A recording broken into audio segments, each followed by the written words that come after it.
আমরা দেখতে পাচ্ছি বর্তমান সময়ে জেলায় জেলায় আসামিদেরকে উন্মুক্ত চলাফেরা করতে খুনি নিষিদ্ধ লিগদের গতকালকে একদম বাংলাদেশের মাটি থেকে নিষিদ্ধ করা হয়েছে, আপনারা দেখেছেন। কিন্তু আমরা বলতে চাই, জুলাই গণ অভ্যুত্থানে যেই সকল আওয়ামী লীগের দালাল ডাক্তারগুলো হাসপাতালে আমাদের ভাইদেরকে চিকিৎসা নিতে দেয়নি এবং চিকিৎসা নেওয়ার সময় বিভিন্ন রকম বাজে ব্যবহার করেছে, সেই ডাক্তারদের মামলার অবগতি কতটুকু আমরা জানতে চাই।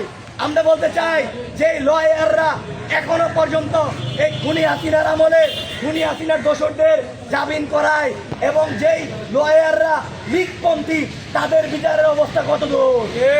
এবং আমরা বলি, যেহেতু আওয়ামী লীগে বাংলাদেশ থেকে নিষিদ্ধ হয়েছে, আওয়ামী লীগের বিভিন্ন প্লেকার্ড এবং বিভিন্ন ব্যানার বিভিন্ন প্রেস থেকে করা হয়।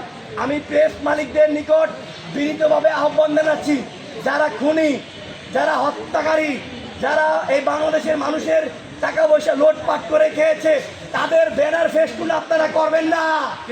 আর যদি কোনো ব্যানার ফেস্টুন সেই সকল প্রেস থেকে নিষিদ্ধ সংগঠন করা হয়, তাহলে সেই সকল প্রেসে আমরা আমাদের জায়গা থেকে প্রতিবাদ গড়ে তুলব।